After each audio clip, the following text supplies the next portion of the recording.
Is there such thing as gender roles? Yes, there is, and no role is more important than the other. We need both.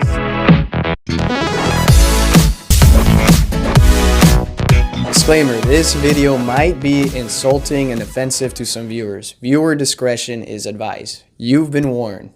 Now let's continue. First of all, I want to just get past the things that are going to give me the most criticism and backlash. So first of all, I want to say I do believe in gender roles, and I believe that gender roles have in fact been designated to us just as much as our skin color. There's nothing we can do about it. And until we don't have this understanding, or until we do have this understanding, we will continue to see division amongst ourselves. There is in fact exceptions, such as men or women who have been widowed, or women who have been abused, beaten, cheated on, or abandoned by their husbands. All the power to them. It is very much understandable that they have to go out there and make a living out for themselves and watch after themselves. I also want to talk about real quick what my position on the red pill and masculinity is. If you don't know what the red pill is, then a quick Google or YouTube search should be able to help you out. But basically, I think the red pill, for the most part, does have some general things that are good, but then there's other stuff that are causing more insecurities in man. And I also believe that a lot of it is propaganda in order to continue creating more division amongst ourselves. So why is it that this is even a subject, is even questionable to me? Because I was raised with all of this, and it's mostly just common sense, most of the things that I'm going to be talking about.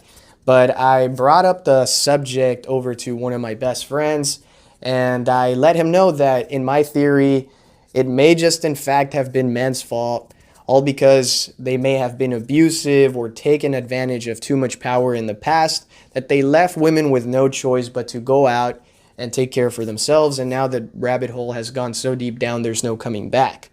However, whenever I told him this theory of mine, I believe he kind of countered my theory, but in a way that it did make a lot of sense, and I think he might be right. So you guys hear me out and let me know in the comment section. Hopefully this video even reaches one person. What he said was that maybe perhaps is nobody's fault, and that maybe, just maybe, back in the past, whether it was in the 50s or the 40s, whenever this whole thing between men and women happened, I think could have been somewhere in the past.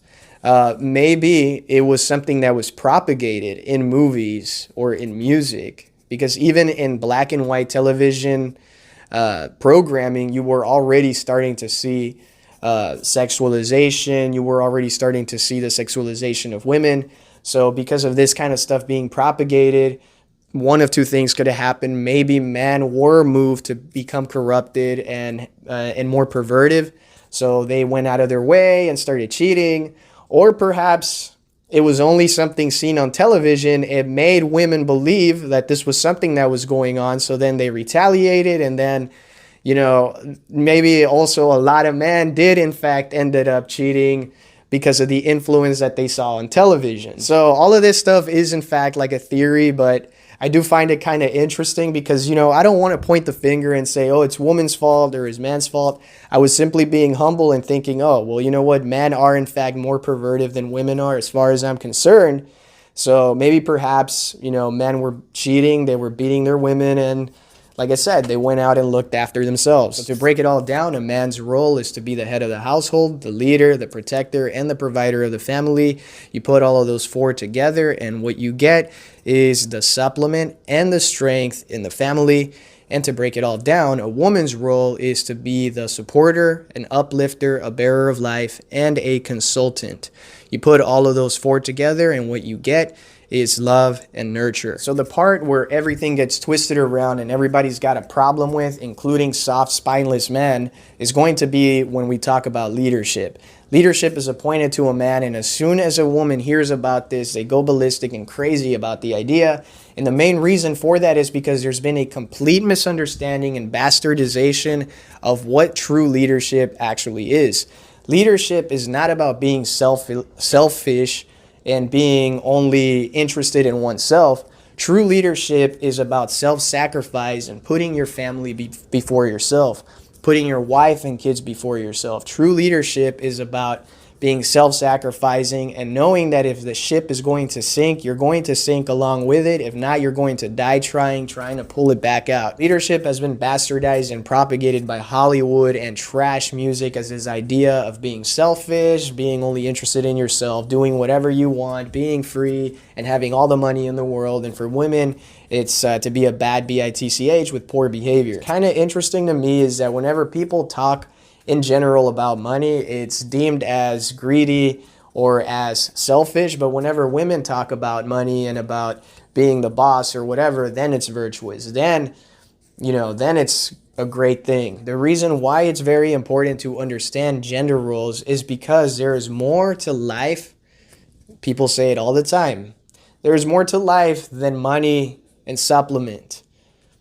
So if a woman's role is to bring nurture, care, and love, then what's the problem with going by that? That is a very important, and I would suggest is maybe even more important than a man's role. But I'm not going to say that because we need both sides of the picture in order to be completed. It's also very important for women to understand that it is actually not ideal for them to take on the role of leadership. And the reason for that is because women are not biologically wired to be providers. And to prove it to you, ask yourself, if you are a woman watching this, ask yourself the following question. Chances are you are a man because this channel is for men. If you're a man, then think about your grandmother, your mom, a sister, a cousin, or any female, and think about the following question asked from a woman's perspective. One of my goals and dreams in life is to someday support a man. Or one of my dreams and goals in life is to someday support a husband. It sounds really odd, right? Said no woman ever. But if you reverse the same question in terms of a man saying it, one of my dreams and goals in life is to someday support a wife. It very well resonates with us, doesn't it? Independent and strong has two very different meanings for men than it does to women. For men, it means that they will leave their parents someday, become financially independent, move into their own house, and start their own family. Whilst for women, at least in modern times, for women, it means that they don't need men. And I do believe that statement alone has a lot to say, because again, if you are a woman and I'm pissing you off by saying this, then go ahead and just tell yourself that statement all over again. Is it one of your dreams and goals in life to someday support a man? And if you can say yes, then I will definitely say I was wrong on this video and there might just be an outlier. Although I am not wrong, you would just be considered an outlier. It's important to note that what's also interesting to one is not interesting to the other. So whatever complements one does not exactly complement the other. We need our differences to put the puzzle piece together. And for the most part, men have different desires than women do. So if we break it all down, and I'm going to break it down for you, but it's not exactly, it's not everything. It's just for the most part, the things that men want from a woman are mainly just about 5 things. And that is companionship, understanding, meals, which can be broken down into gifts and services for the woman to be attractive, and sex. Now, when it comes to a woman, women desire stability, a great listener, somebody that's going to give her the attention that she needs and deserves. Also companionship, a house, financial stability, kids, materialistic desires. So you see, men don't really want those things. And to prove it in this sense is I've never personally met a man who was interested in a woman's income. And although I stand firm on the fact that men are not interested in a woman's income, that does not mean that men shouldn't look for women of high value, women who have self-respect, who are hard workers, and who are intelligent, all right? I have to say these things, otherwise I get myself off guard, and then you'll have like people on the comment section saying, oh, he didn't mention personality and a beautiful smile and those kind of things. Yeah, of course those things are also included, guys, all right? So I'm just watching my back here. I also want to say that whenever women do adopt this whole boss, B-I-T-C-H behavior, again, it creates masculine attributes within them. And I forgot to mention, men are not interested in competing with women.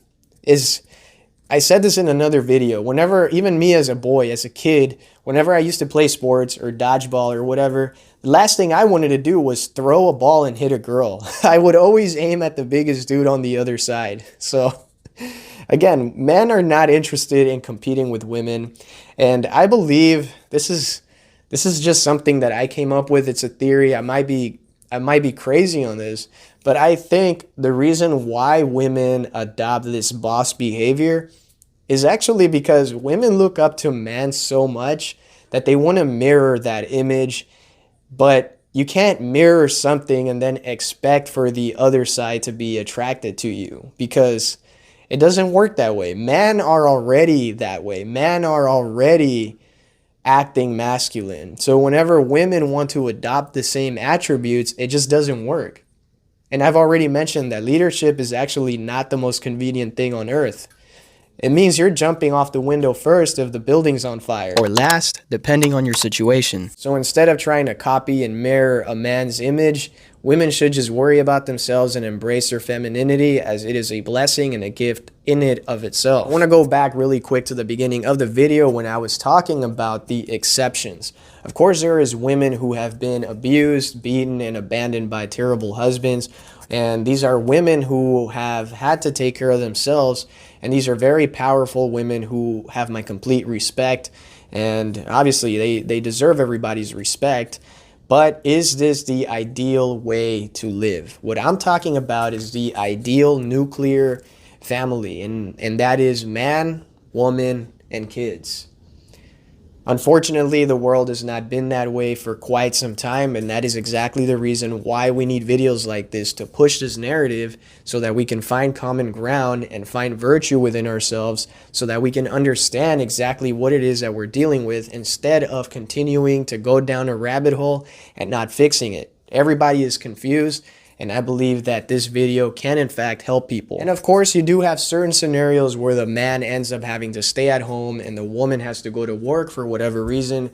However, if the man is still not the primary decision maker in that family, chances are that he will always have an empty void inside his heart, and he will never feel complete to a certain degree. And the same thing goes for his woman. I believe most women would want a man who is able to make great decisions and also take charge whenever the time needed be. I want to make it clear that this is not an indictment against women wanting to make their own money. Not at all right? If women are making money, of course, it can be a supplement to the household.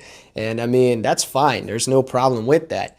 The problem lies whenever there's a goal in mind, and usually a woman's goal in mind, as I already mentioned, independent and strong, for them mean something a lot more selfish than it does to men, because men are more naturally inclined to be providers. As it rolls off the tongue, I can't even say that word. As it rolls off the tongue, easier for a man to say that it is one of his goals or dreams in life to someday support a wife. And if you're a woman, just say that again to yourself. Is it one of your dreams and goals in life to support a man? You can't say it. It just sounds weird. So to break it all down, women are confused and men are assholes. I've already explained completely why it is that women are confused, but men are assholes because they took advantage of power and leadership, leading themselves into perversion, causing women to look after themselves, go be the breadwinners, opening a rabbit hole so wide that there's hardly any chance of ever coming back unless we spread a good message quite like this one. So in conclusion, both men and women need to rise up against this idea of being selfish and self-interest, and understand that water can only exist if both molecules attach. The problem lies with men who have taken a lot of advantage and with women who have abandoned their roles. So I'm going to leave you guys with that. Thank you all very much for putting up with me and watching this entire video.